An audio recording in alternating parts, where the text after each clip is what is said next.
Sorry, sorry, sat. Lu ustad apa bangsat? Sorry, jing. Mulutmu kok kayak anjing. Dasar kau tukang obat.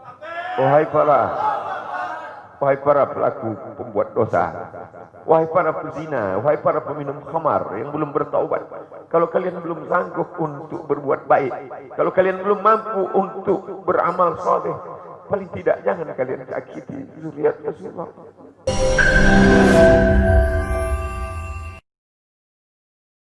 Jangan lupa subscribe, like, and share.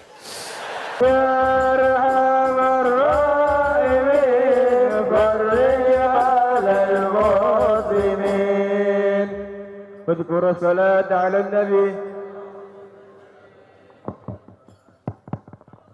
Takbir. Mudah-mudahan apa yang dibaca dalam dua qasidah tersebut, semoga Allah Subhanahu wa taala memberikan taufik dan memberikan hidayah menjadi sebuah fakta dan menjadi inayah bagi kita semua. Amin ya rabbal. Dan mudah-mudahan Allah senantiasa menjaga imam besar kita dari berbagai bentuk makar-makar musuh-musuh Allah. Amin ya rabbal.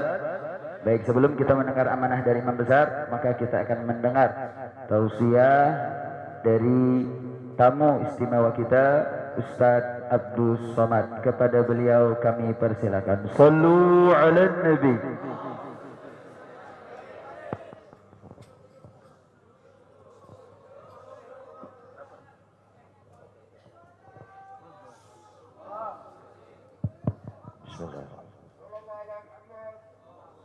Assalamualaikum warahmatullahi wabarakatuh. Alhamdulillah wassalatu wassalamu ala Rasulillah wa ala alihi wa sahbihi wa man da'a bi da'watihi wastanna bi sunnatihi ila yaumi liqa'i rabbih. Al-habaib al-afadil al-ulama al-ajilla nafa'ana Allah bi ghaziri ulumihim wa bi husni adabihim wa lutfihim. Ja'alana Allah wa iyyahum ma'al habibil mustafa fi jannatihil ula. Orang yang menyambut beliau, kalau dia masih ada ikatan dinas, maka beberapa hari ini kita lihat orang itu dihukum dari jabatannya. Orang yang mengupdate status kalau menulis nama beliau, maka Instagramnya akan diblokir. Hanya menulis namanya saja, maka Facebooknya akan ditutup. Orang menjadi takut untuk menjenguk beliau, kecuali orang-orang yang takutnya sudah dihabiskan hanya untuk Allah Subhanahu wa taala. Apa dosanya? Apa salahnya? Berapa triliun negeri ini pernah dirugikannya? Berapa sumber daya alam, minyak, batu bara, nikel, uranium yang pernah dijualnya ke luar negeri? Berapa BUMN perusahaan yang pernah dijualnya aset-aset negara? Ada yang pernah dia jual? Dia hanya mengajak anak muda yang selama ini pencandu narkoba menjadi bertaubat kepada Allah. Dia hanya membangkitkan semangat anak muda yang selama ini berzina menjadi orang-orang yang takut kepada Allah. Dia hanya mengajak mereka yang memakai baju hitam, pakaian hitam, berubah menjadi pakaian putih. Mereka berusaha untuk memutihkan catatan amal baik mereka di hadapan Allah. Dia hanya menyadarkan umatnya supaya sadar bahwa politik itu penting. Angkatlah pemimpin yang adil dan amanah. Dia hanya sedang mengajak umatnya supaya jangan memilih pemimpin kafir. Salahkah perbuatannya? Tidak. Dia tinggal negara demokrasi. Dalam dunia demokrasi, siapapun berhak untuk mengajak menyuarakan kebenaran.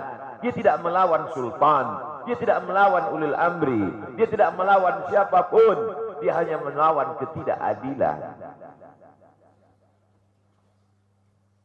Hari ini saya berangkat setelah sholat subuh menuju airport, naik pesawat. Setelah naik pesawat, naik mobil. Setelah naik mobil, jalan macet, saya mesti turun naik sepeda motor. Setelah naik sepeda motor pun juga tidak bergerak, jalan kaki. Akhirnya sampai kemari. Dalam hati saya berkata, celaka betul orang yang mengatakan kemarin katanya tidak ada akan menyambutnya. Sudah 3 hari, saya pikir 3 hari tidak ada orang lagi. Saya akan datang bisa duduk berdua dengan beliau. Saya tidak datang mau ceramah, saya tidak datang mau tausiah, saya tidak mau datang mau tablik akbar. Ternyata yang menyambutnya seramai ini, sebanyak ini, orang berjalan kaki, anak-anak muda berjalan kaki, orang tua, ibu-ibu duduk di pinggir jalan. Apa yang membuat mereka datang kemari? Satu, cinta. Lagubaru ni'aliha ahabbu ilayya wa asfali balwaha, kata Qais. Debu yang menempel di sandal Laila lebih dapat menghilangkan rasa sakit dan dukaku. Hanya cinta kepada Laila, apalagi cinta kepada zuriat Nabi Muhammad sallallahu alaihi wasallam. Andai engkau orang alim, andai engkau hafal kitab, andai engkau mengerti kitab kuning, banyak ilmumu, tapi ada kebencianmu kepada ahli bait Rasulullah SAW, hilang keberkahan ilmu. Andai engkau punya derajat seperti seorang wali, andai engkau diangkat Allah sebagai wali, maka jatuh derajat kewalianmu hanya karena kebencianmu kepada ahli bait. Apa kata Kiai Haji Maimun Zubair? Ahli bait itu seperti Quran yang lapuk. Andai ada ahli bait itu yang nakal, yang jahat sekalipun, dia tetaplah seperti Quran yang lapuk. Quran yang buruk, andai titiknya sudah tidak ada lagi, tak akan mungkin kau akan buang. Kau tetap juga akan jaga dia, kau akan cium dia. Kenapa? La yamassuhu illal mutahharun. Allah yang mensucikan. Seorang sahabat Nabi disuruh membuang air bekas daripada bekam Rasulullah SAW. Buanglah ini, kata Rasulullah. Lalu kemudian beliau pergi ke belakang. Setelah itu dia datang lagi menghadap Rasulullah SAW. Rasul tahu apa yang dia lakukan, karena Nabi dapat wahyu, Nabi terbuka hijab. Tapi Nabi ingin bertanya kepada dia. Bukan Nabi tidak tahu, Nabi tahu, diberikan Allah pemberitahuan. Nabi ingin memberitahu siapa yang tidak tahu. Kemana darah bekam tadi kau buat, kata Nabi. Ku minum ya Rasulullah. Mengapa engkau minum? Karena aku tahu bahwa darah yang mengalir dalam diriku membuat aku haram tersentuh api neraka. Mengalir darah itu dari dia kepada Sayyidatuna Fatimah, dari Fatimah kepada Sayyidina Al-Hasan, dari Sayyidina Al-Hasan ada juga kepada Sayyidina Al-Husain, dari Sayyidina Al-Husain kepada Sayyidina Ali Zainal Abidin, dari Zainal Abidin kepada Sayyidina Muhammad Al-Baqir, dari Sayyidina Muhammad Al-Baqir mengalir darah itu kepada Sayyidina Ja'far Sadiq, dari Ja'far Sadiq mengalir kepada Sayyidina Ali Al-Uraidi, dari Ali Al-Uraidi mengalir darah itu kepada Sayyidina Muhammad An-Naqib, dari Muhammad An-Naqib mengalir darah itu kepada Sayyidina Isa sampai kepada Sayyidina Ahmad bin Isa Al-Muhajir. Lalu kemudian darah itu mengalir kepada Imam As-Saggaf, Al-Idrus, Al-Haddad, Al-Attas, dan salah satunya adalah bin Syihab, dan salah satu dari zuriat bin Syihab itu adalah Sayyidi Al-Imam Al-Akbar Al-Habib Muhammad Rizik Syihab. Kalau mau hidup tenang, beliau sudah tenang dengan anak menantunya, dengan cucunya, dengan ilmunya. Beliau meraih gelar LC dari Universitas Imam Muhammad Ibn Saud. Dia cukup dengan majlis-majlis maulidnya, cukup. Mengapa dia bersusah payah? Mengapa dia mesti kena fitnah?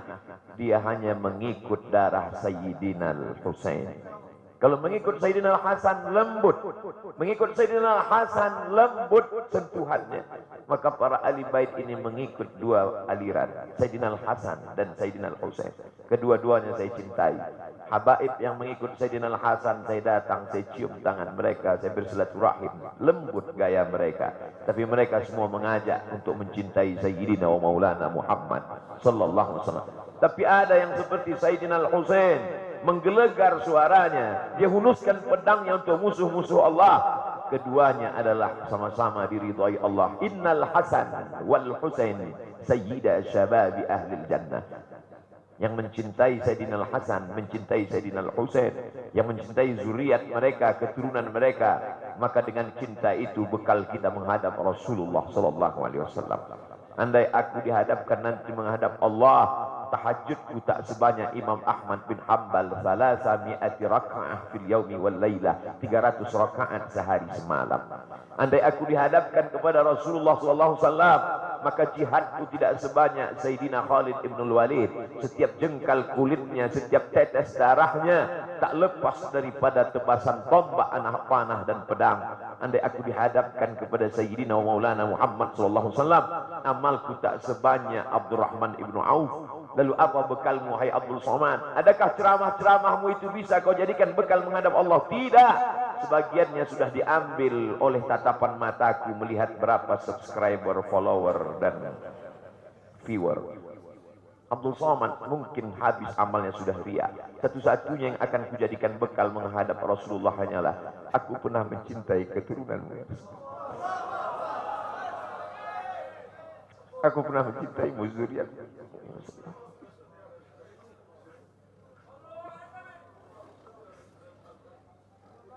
Wahai para pelaku pembuat dosa, wahai para pezina, wahai para peminum khamar yang belum bertaubat, kalau kalian belum sanggup untuk berbuat baik, kalau kalian belum mampu untuk beramal saleh, paling tidak jangan kalian sakiti zuriat Rasulullah. Jangan kalian keluarkan kata-kata, jangan keluarkan kata-kata fitnah. Bagaimana kalian akan menghadap Rasulullah? Bagaimana kalian akan menghadap Rasulullah? Pada saat itu seluruh umat berkumpul menghadap Nabi Adam alaihissalam.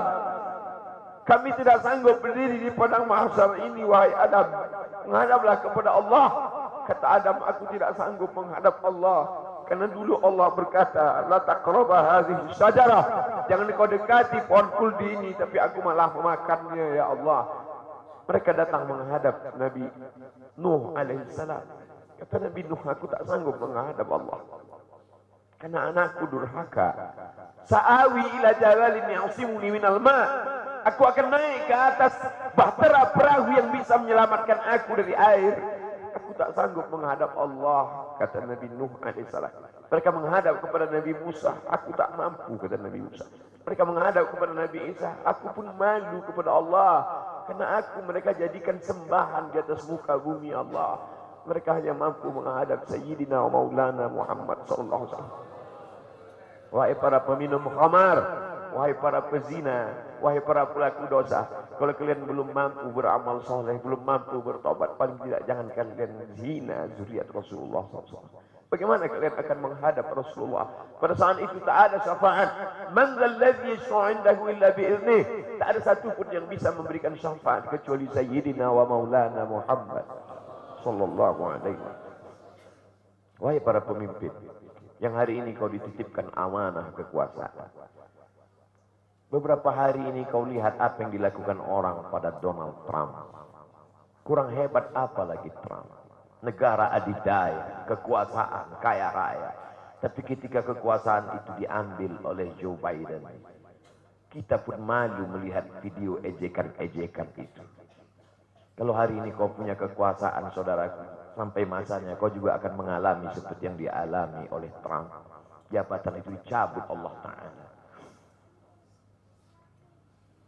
Saya masih melihat video bagaimana Bapak Susilo Bambang Yudhoyono sampai ke Pekanbaru beberapa tahun yang lalu. Di depan balihonya disobek. Beliau jenderal, ganteng, punya partai.